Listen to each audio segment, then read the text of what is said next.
आदरणीय सुरूपसिंग नाईक साहेब यांच्या अंत्ययात्रेसाठी प्रचंड जनमहासागर, शासकीय इतमामात अंत्यसंस्कार, प्रशासकीय अधिकाऱ्यांनी वाहिली श्रद्धांजली। नवापूर शहरासह तालुका बंद ठेवत नाईक साहेबांना आदरांजली। नंदुरबार जिल्ह्याचे भाग्यविधाते, 9 वेळा आमदार, खासदार, मंत्रिपद भूषवणारे आपले नाईक साहेबांना अखेरचा निरोप देताना नातेवाईक, मित्रमंडळी, चाहते, राजकीय सामाजिक क्षेत्रातील मान्यवरांच्या डोळ्यात अश्रू तरळत असल्याचं पाहताना माजी मंत्री आदरणीय सुरूपसिंग नाईक यांनी आपल्या हयातीत जवळची माणसं कमावलेली होती, असे अंत्यसंस्कार प्रसंगी झालेल्या प्रचंड गर्दीतून समजतंय। आज सकाळी सुकवेल इथं शेतात शासकीय इतमामात अंत्यसंस्कार करण्यात आले होते।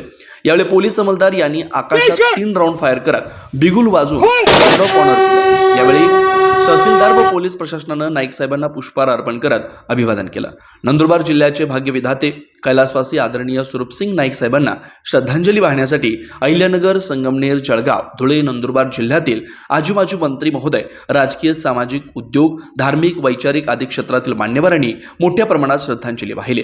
नगराध्यक्ष पदाचे उमेदवार, नगरसेवक, जिल्हा परिषद, पंचायत समिती, सरपंच, सेवानिवृत्त कर्मचारी, शासकीय ठेकेदार, खासगी ठेकेदार, प्रोटोकॉलनुसार हजर असलेले विविध विभागाचे अधिकारी, कर्मचारी यांच्यासह कैलासवासी सुरूपसिंग नाईक साहेबांना नवापूर तालुक्यातील नागरिकांना श्रद्धांजली वाहिली। या प्रसंगी अनेक राजकीय क्षेत्रातील मान्यवरांनी पुष्पचक्र अर्पण करत कैलासवासी आदरणीय सुरूपसिंग नाईक साहेबांना श्रद्धांजली वाहिली। यावेळी ज्येष्ठ नेते तथा उद्योजक विपिनभाई चोखावाला यांनी आपल्या जिवलग मित्रांच्या अंतिम यात्रेप्रसंगी अश्रू अनावर होतानाचा तो क्षण काळजाला हेलावून जातो।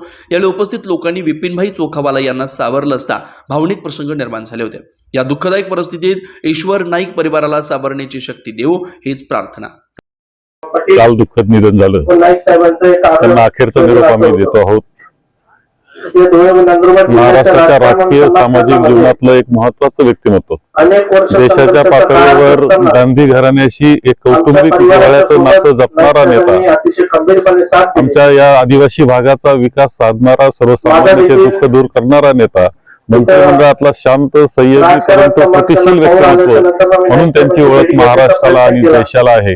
हे व्यक्तिमत्व आज आम्हा सर्वांना, आपल्या सर्वांना आहे।